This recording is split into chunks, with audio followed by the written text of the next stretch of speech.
Kanye got locked out of his social media. And then God is not always going to bring the most perfect personality. A lot of times, the most fake people, their job is talking and making people feel comfortable. And the realest people are going to make you feel uncomfortable.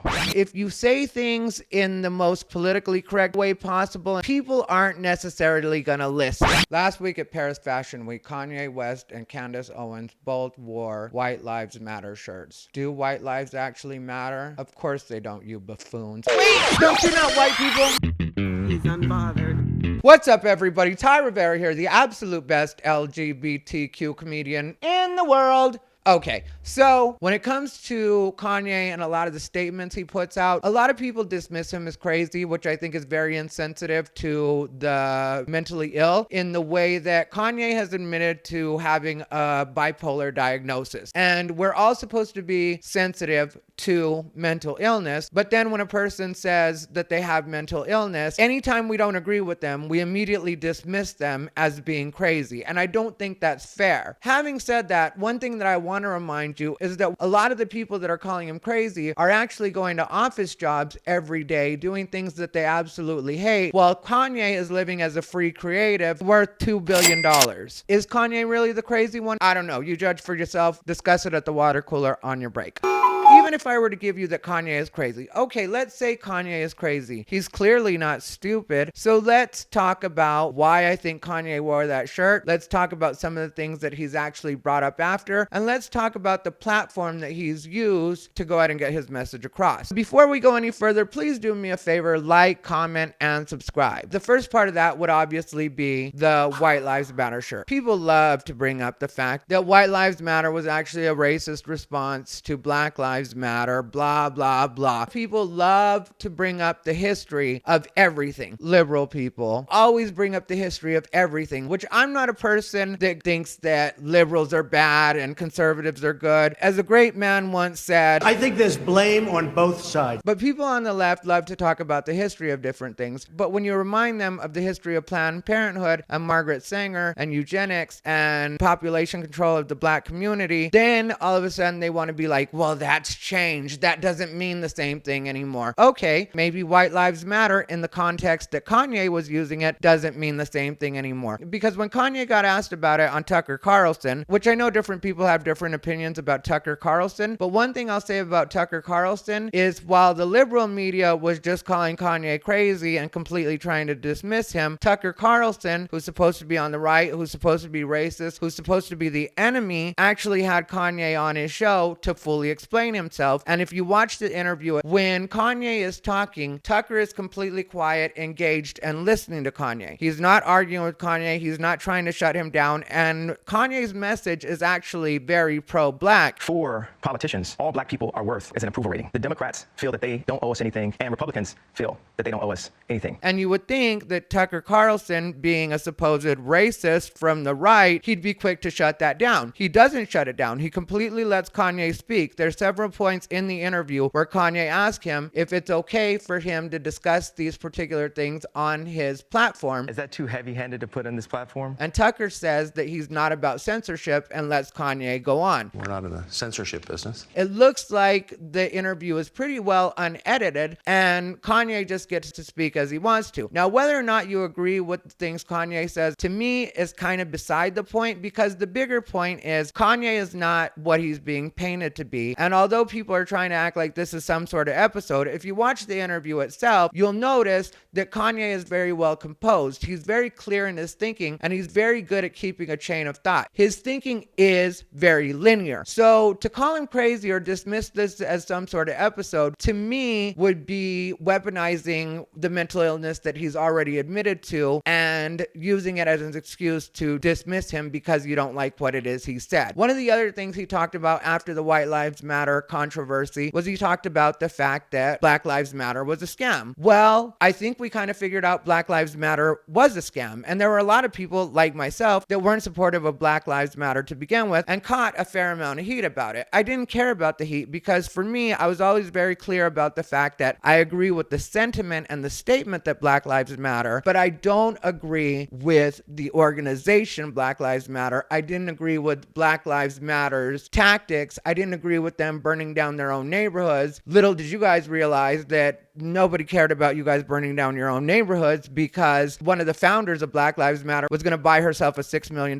house using Black Lives Matter money and didn't care whether you burned down your neighborhood or not. She wasn't going to live there. And we could go on about that, but why bother? But when it comes to Black Lives Matter, it's like that old saying, it's easier to fool people than it is to convince people that they've been fooled. And I think the reason for that is because if you actually convince somebody they've been fooled, then on some level, they have to admit that they fell for something. And I think there's a lot of shame in that. And that's why people would rather continue to argue for Black Lives Matter as an organization rather than just saying, yeah, on that one, we kind of might have been led astray. So my point is, to me, what Kanye did is something that a lot of us learn to do when we first start dealing with media and radio. What happens is they've got an agenda and what they want to talk about, and then you've got what you want to talk about. A lot of times you'll see this when somebody's selling an album. The journalist will have a way that they want to go with the interview, and then the artist will have a way that they want to go with the interview. Like the artist is there to sell an album, and something is in the news. So the journalist says to the artist, what do you think of what's going on with blah, blah, blah, blah, blah? And then the artist, you'll notice, will give a quick little blurb about what they're talking about that usually is just something obligatory. And then the artist goes on to be like, and that's why I think this is the perfect time for me to drop this particular album. And then all of a sudden they'll go into talking about the album. The average person will watch this and be like, how did they turn that into talking about their album? Well, because their album is what they're there to talk about, and all roads are supposed to lead back to what they want to talk about. So in this case, nobody asked Kanye a particular question, but he was like, if I put this out here and then redirect it to what it is I actually want to talk about, which if you watch the interview was the fact that in this country we've always known that white lives have mattered. And so Kanye is trying to remind you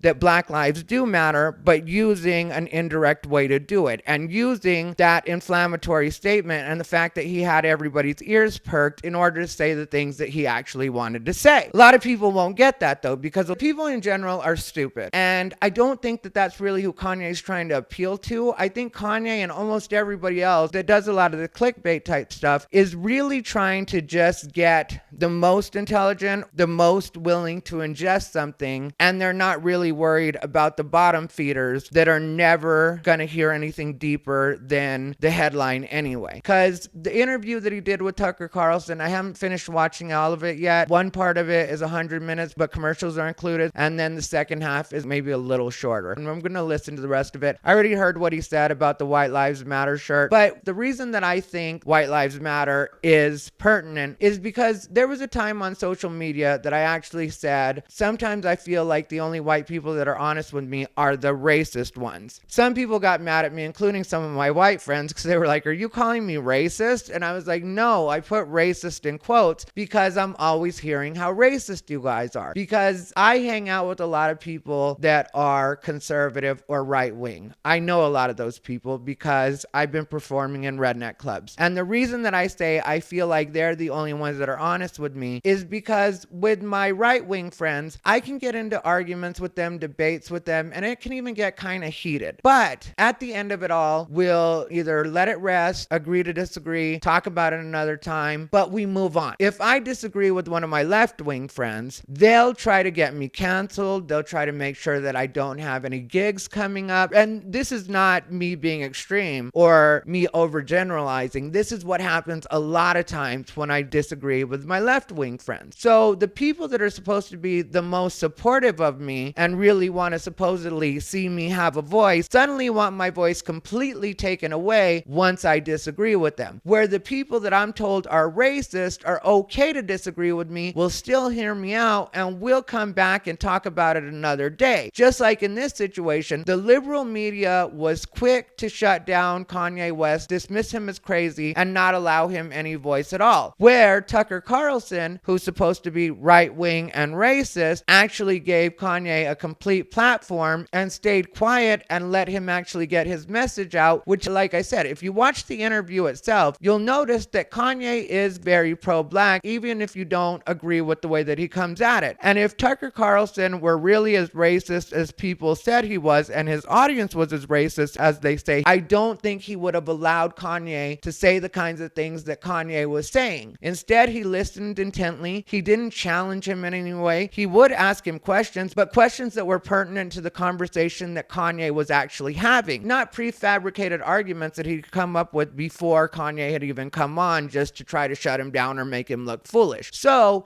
in some cases, what's supposed to be your enemy will actually be your friend. And in some cases, it's like that Everclear song where he says the hand you hold is the hand that holds you down. And I think that's the reason that I wanted to talk about it, is because I think it's something that some of the more open-minded liberal people would want to think about when they're dealing with people of color, is you can't just say that you want to allow us to have a voice and you want us to have a say, and then as soon as we say something you don't like, suddenly you want to take that same voice away. Our voices are not there for you to take away. You're not in charge of us. And I know that sometimes when I mention white people and the way that certain white people will behave, sometimes the white people that I'm cool with, the white people that agree with a lot of what I'm saying, will get upset with me and say, why do you vilify all white people? Well, listen closely, because I'm not vilifying all white people, and you shouldn't get upset about it. And I'll tell you why you shouldn't get upset about it, is the same way that sometimes white people, especially right-wing white people, will mention diversity hires, and sometimes people are hired just because of the color of their skin or just because they're LGBT. Well, that's something I don't get offended about at all, because I know what you're talking about. I see that too sometimes, and I also think it's bullshit. So just like I don't get in my feelings when you're talking about that, because I'm like, yeah, that is an actual thing, is the same way when I'm addressing liberal white people, the right-wing white people that I know that are cool to let me have my voice, are cool to allow me to say the things that I feel need to be said, shouldn't get in their feelings, because obviously I'm not talking about you. One of the reasons that I'm talking about this is because it's something that happens so often with people that think they're open-minded, people that think that they're very